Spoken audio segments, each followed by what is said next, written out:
ایک بات آپ نے کئی دفعہ سنی ہوگی، میرا بڑا دل کرتا ہے پھر سے اس کو دہراؤں۔ میں نے اسے سینکڑوں بار پڑھا ہے۔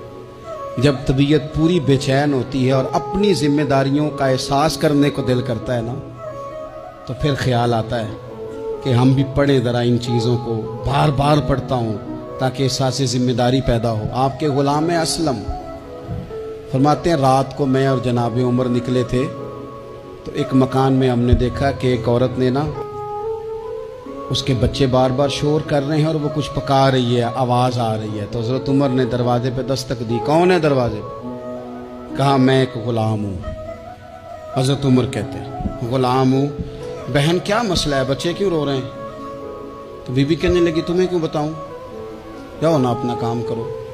حضرت عمر نے اصرار کیا تو تلخ لہجے میں، جس سے غصہ نہیں کر جاتے حکمران، councillor, chairman, M P M N A ناراض نہیں ہو جاتے، اس تلخ لہجے میں بی بی کہنے لگی دعا کرو اللہ میرے اور عمر کے درمیان قیامت میں فیصلہ کرے۔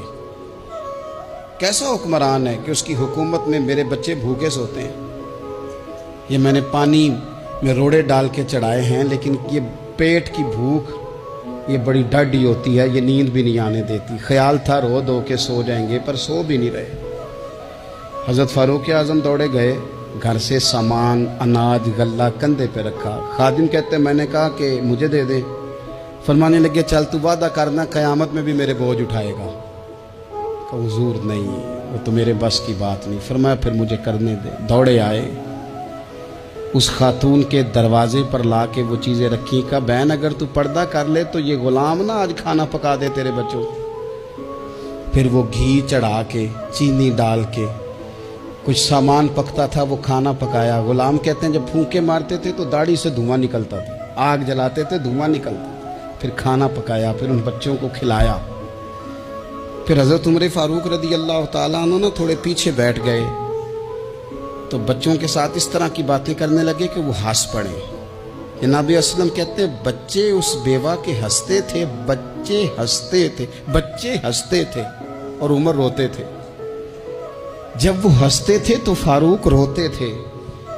پھر وہ بچے آہستہ آہستہ لیٹنے لگے، اور جب وہ سونے کی طرف بڑھنے لگے تو حضرت عمر کہنے لگے بہن میں جاؤں؟ کہنے لگی رب تیرا بھلا کرے، میرا کلیجہ پھٹ جاتا اگر میرے بچوں کو آج شام بھی روٹی نہ ملتی۔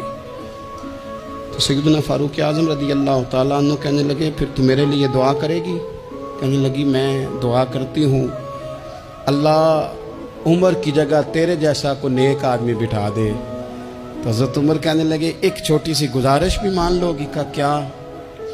فرمانے لگے کوئی یہ میری خدمت اگر پسند آئی ہے تو عمر کو معاف نہیں کر دیتی؟ غلطی ہو گئی، اسے پتہ نہیں تھا۔ اپنے منہ سے کہنے لگے سیاںا بھی نہیں، باشعور بھی نہیں، اسے چاہیے تھا خلافت کی ذمہ داریاں نہ لیتا۔ لیکن حضرت صدیق نے کہا تو وہ مان گیا، لیکن بہن میں اسے جانتا ہوں، بزدل بڑا ہے، کمزور بڑا ہے، ضعیف بڑا ہے۔ اگر تو قیامت میں اس کی شکایت لگائے گی تو بڑا کمزور پڑ جائے گا۔